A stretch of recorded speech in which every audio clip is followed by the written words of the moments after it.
If you are new to horror movies, I think this is a pretty good place to start. Hey guys, welcome back to the Silver Motion. Tonight we are talking about Insidious, The Red Door. It is the fifth installment in the Insidious world. Actually, we tried to go watch it last night, but the movie theater was packed. And we went again tonight, and it was packed again. But this time we planned ahead and got some seats reserved, so we got to finally watch it. What that tells me is that this movie will probably be a success, and we might be able to get another Insidious movie in the future. I'll keep it short and to the point. I thought the movie was okay. I didn't have any major issues with it. I thought the story was pretty solid as a standalone. If I didn't know anything about the Insidious movies and I went to watch this movie, I truly would have no issue understanding anything about this world. You know, they do a really good job at putting you in situation and explaining everything that you need to know about the setting of the story. And it's also a pretty solid continuation to the first movie or the second movie, honestly. So you don't need to really watch all of the movies to watch this one and feel like you are in situation. One of the good things about this movie is that even though it relies a lot on jump scares, it's almost like it knows that it relies a lot on the jump scares. So it finds very creative ways of still making you jump. Those moments were a ton of fun. And even though, as I mentioned, you kind of see them coming, they still get you. I found all of the characters to be solid. They were very likable. My only nitpicks that I have is it has to do with the acting, and it truly falls down on the protagonists, both of them, the father and son. We have Ty Simpkins as Dalton, you know, who, in my opinion, gives an incredible performance at times. There's a lot of peaks and valleys in his performance, in my opinion.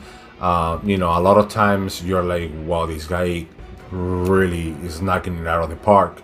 But then there was other moments of the movie in which, especially moments in which the movie relies solely on him, and it's just him in front of the camera, that, I don't know, I could tell that maybe the actor was a bit nervous, and it took me out of the movie a bit. But overall, the guy really kills it. Then we have Patrick Wilson, and honestly, this guy is acting and directing at the same time. So it is rare that you can pull it off on both ends. You know, it is quite rare to see an actor who is also directing the movie and and he or she knocks it out of the park in both sides of the spectrum. When it comes to this movie, I feel that Patrick Wilson was a bit off at times, just like Ty Simpkins. Again, I really want to make it clear that I'm not saying the guys did a bad job or anything like that. It was just that at times it felt a bit off when it comes to their delivery. One more thing to point out is the pacing of the movie. You know, when we were on our way back, and the feedback that I was getting from my family was that the movie felt short, that it felt very fast. In my opinion, it didn't feel fast. It actually felt a bit slow at times in a very odd way. So it feels like this movie goes from one sprint to another, very fast paced, and then this little break, and then very fast paced again. So I won't say it was a slow movie. I will not say it was a fast movie.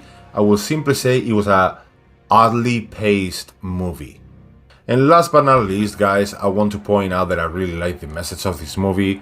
Again, I truly don't know if you consider this a spoiler or not, but the underlying theme of the movie seems to be that you're not supposed to bury the problems from your past. You're not supposed to just try to forget them and pretend that they didn't happen.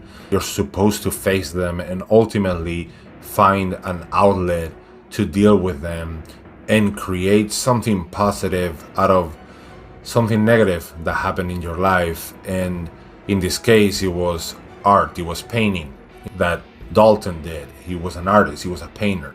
I thought that it was a beautiful message. It truly landed with me.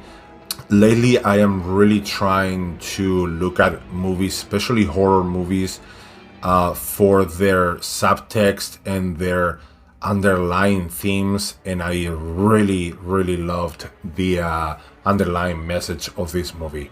On the scale from 1 to 10, 10 being, the best version of this particular movie that it could have been, I think this movie was a 7, solid 7, of like, picture Insidious, The Red Door, at its best, the best that it could have been made, and I think this is a 7. So, and again, as I said at the beginning of the video, if you are a horror movie newbie, this is a pretty solid way to start. It'll serve you well if you're just trying to dip your toes into the horror genre. Alright guys, this is Silver Motion with a quick horror movie review for you guys. I will see you soon. I have a really cool video coming up that I think you guys will love. See you on the next one.